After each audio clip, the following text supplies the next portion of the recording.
வணக்கம்ங்க. Welcome to Mano's kitchen. இன்னைக்கு மனோஸ் கிச்சன்ல சட்னி தான் பார்க்க போறோம். அது இட்லி தோசைக்கு ஏத்த மாதிரி ஒரு சட்னி. அது தக்காளி கார சட்னி. இது வீட்டுல அடிக்கடி செய்வோங்க. இது சும்மா இட்லி தோசைக்கு சும்மா காரசாரமா நல்லா இருக்கு. ஒரு இட்லிங்கிறது 4 இட்லி சாப்பிடலாம். அந்த மாதிரி சட்னி தான் பார்க்க போறோம். அதுக்கு முன்னாடி இந்த சட்னிக்கு என்னென்ன பொருள்கள் தேவைன்னு பாத்திரலாங்க. தக்காளி கார சட்னி செய்ய தேவையான பொருள்கள் என்னன்னு பார்க்கலாங்க. பெரிய வெங்காயம் ஒரு 3 எடுத்திருக்கிறேன். தக்காளி 4 நம்பர் எடுத்திருக்கிறேன். பூண்டு ஒரு 10 பல்லு எடுத்திருக்கிறேங்க. இஞ்சி ஒரு சிறு துண்டு. தேங்காய் துருவல் ஒரு 3 டேபிள் ஸ்பூன் எடுத்துக்கலாம். கடலைப்பருப்பு 25 கிராம். உளுந்து 25 கிராம். நீங்க கருப்பு இருந்தா கருப்பு போட்டுக்கலாம், வெள்ளை இருந்தா வெள்ளை போட்டுக்கலாங்க. கடுகு தாளிக்கிறதுக்கு 1 ஸ்பூன். உப்பு தேவையான அளவு. புளி நெல்லிக்காய் சைஸ் எடுத்துக்கலாம். இதுக்கு மிளகாய் ஒரு 5-6 மிளகாய் எடுத்துக்கலாங்க. கருவேப்பிலை 2 இனுக்கு எடுத்துக்கலாம்.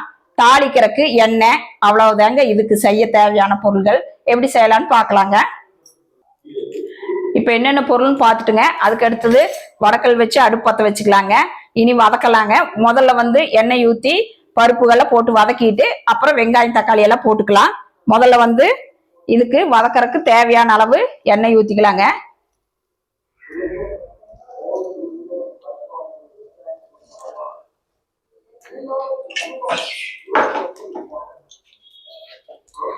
எண்ணெய் ஊற்றி எண்ணெய் சூடானதுக்கு அப்புறம் கடலைப்பருப்புமே உளுந்தும் போட்டுக்கலாம். 2 லேசா பாதி அளவு வதங்கணுன்னே வெங்காயம் தக்காளி சேர்த்திக்கலாங்க. இப்ப பாத்தீங்கன்னா எண்ணெய் காஞ்சிருச்சு. இது ரொம்ப ஈஸி தாங்க. சட்னி வித்தியாசமா இருக்கும். நல்லா காரசாரமா நல்லா இருக்குங்க. நல்லா சுட சுட இட்லியோட தோசையோட சாப்பிட்றதுக்கு நல்லா இருக்கும். முதல்ல கடலைப்பருப்பு போட்டுக்கலாம். ரொம்ப போட வேண்டாங்க. சும்மா ஒரு 2-3 டேபிள் ஸ்பூன் போதுங்க.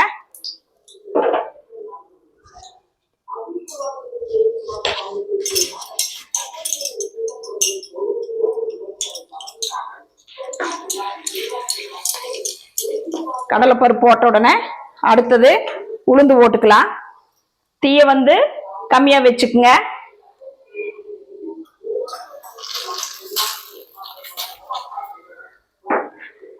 அதே மாதிரி உளுந்தையும் போட்டு ஒரு 2 நிமிஷம் வதக்கினதுக்கு அப்புறம் நல்ல பெரிய வெங்காயம் சேர்த்திக்கலாம். பெரிய வெங்காயம் நீள நீளமா அறுத்து வச்சிருக்கிற போட்டுக்கலாங்க.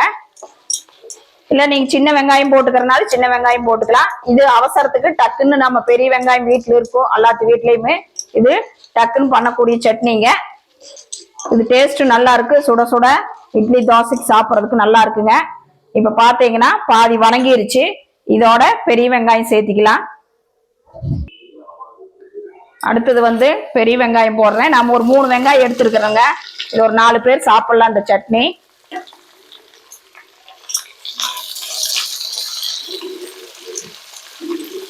பெரிய வெங்காயம் போட்டு ஒரு பாதி அளவு வணங்கட்டுங்க. இப்ப வெங்காயம் தக்காளி எல்லாம் வணங்குறப்ப இந்த பருப்புமே வணங்குறதுக்கு சரியா இருக்கும். முதல்லயே பருப்பு ரொம்ப வணங்கிருச்சுன்னா இந்த வெங்காயம் தக்காளி வணங்குறப்போ பருப்பு ரொம்ப ஓவரா வணங்கிரும். அப்ப டேஸ்ட் மாறிடுங்க. பருப்பு பாதி அளவு வணங்கணும்னு நம்ம இந்த வெங்காயம் தக்காளி எல்லாம் சேர்த்திக்கலாம். இது ஒரு பாதி அளவு வணங்கிட்டுங்க. பார்க்கலாம். இப்ப பாத்தீங்கன்னா வெங்காயம் கண்ணாடி பதத்துக்கு வணங்கிருச்சுங்க. வேணா நீங்க உப்பு 2 போட்டீங்கன்னா சீக்கிரம் வணங்கிரும். பாத்தீங்கன்னா எப்படி இருக்குன்னு பாருங்க. இதோட அடுத்தது நம்ம அரிஞ்சு வச்சிருக்கிற தக்காளி சேர்த்திக்கலாம். நல்ல பழமா ஒரு 4 பழம் எடுத்துக்கலாங்க.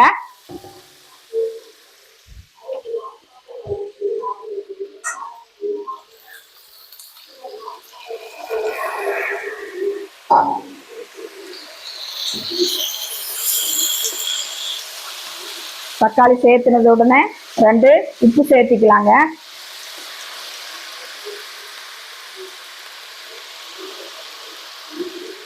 உப்பு சேர்த்து வதக்கும் போது நல்லா வணங்கிடு. கொஞ்சம் சீக்கிரமா வணங்குங்க.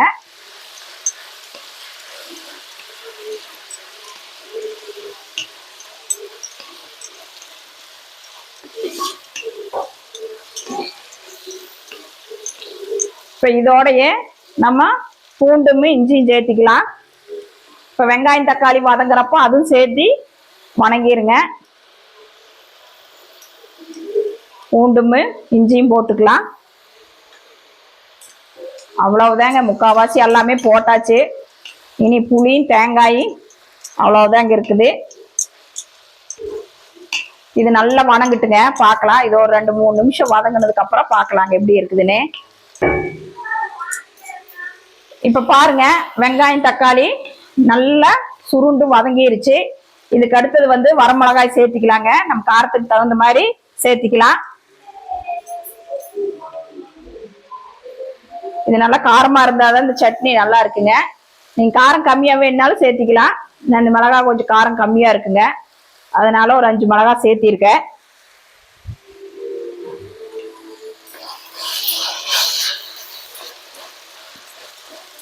இது ஒரு நிமிஷம் வதங்கினதுக்கு அப்புறங்க நம்ம புளியும் தேங்காய் சேர்த்திக்கலாம். இதுல வந்து கருவேப்பிலை கொத்தமல்லி எல்லாம் புதினா எதுவுமே வேண்டாங்க. இப்படி அரைச்சோம்னா தான் நல்லா சிவப்பு கலர்ல நல்லா காரசாரமா நல்லா இருக்கும். அந்த தலையெல்லாம் நம்ம போட்டோம்னா, புதினா கொத்தமல்லி எல்லாம் போட்டோம்னா டேஸ்ட் மாறிடுங்க. பாத்தீங்கன்னா இப்ப மிளகாயும் போட்டு நல்லா வதங்கினதுக்கு அப்புறம் புளியும் தேங்காய் சேர்த்திக்கலாங்க. தேங்காய் வந்து கம்மியா போட்டுக்குங்க.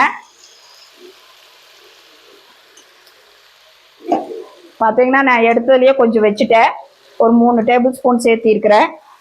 இதுக்கு அடுத்தது புளியும் சேர்த்திக்கலாங்க.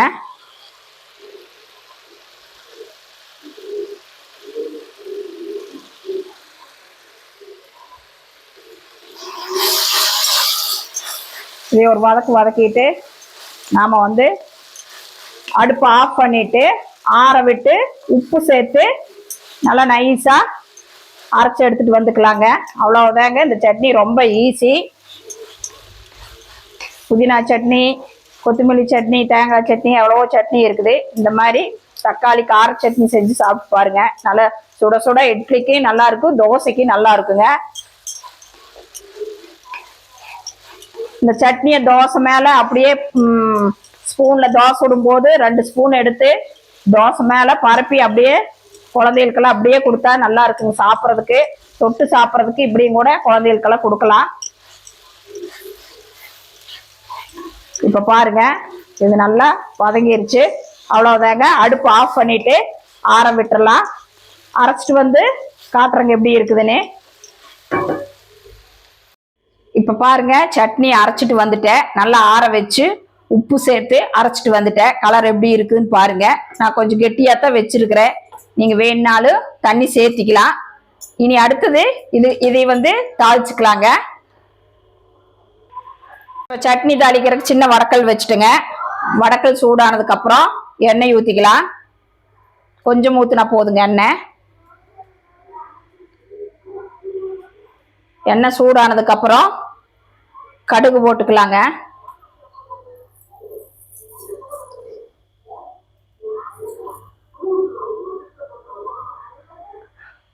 கடுகு பொரிஞ்ச உடனே 2 உளுந்து போட்டுக்கலாம்.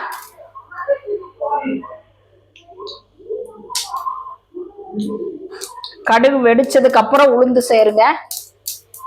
பாத்தீங்களா, கடுகு வெடிக்குது.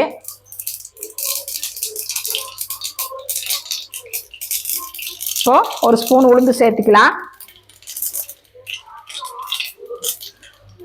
உளுந்து சேர்த்துனோடனே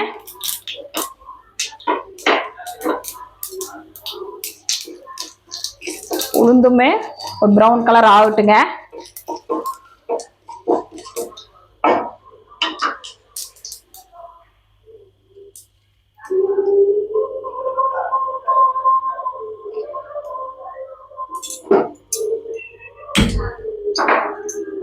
அதுக்குள்ள அடுப்பு ஆஃப் ஆயிடுச்சு, மறுபடியும் பற்ற வச்சுட்டேன். இப்போ பார்த்தீங்கன்னா உளுந்து கொஞ்சம் கலர் மாறுது. 2 வரமிளகா போட்டுக்கலாங்க. வரமிளகா போட்டுட்டு 2 கருவேப்பிலை போட்டு அடுப்பை ஆஃப் பண்ணிட்டு இதை எடுத்து கொட்டிக்கலாங்க. அவ்வளவுதாங்க, தாளிப்பு முடிஞ்சது. அடுத்தது எடுத்து சட்னியில கொட்டிக்கலாம். இப்போ பாருங்க, எல்லாம் ஊற்றிக்கலாம்.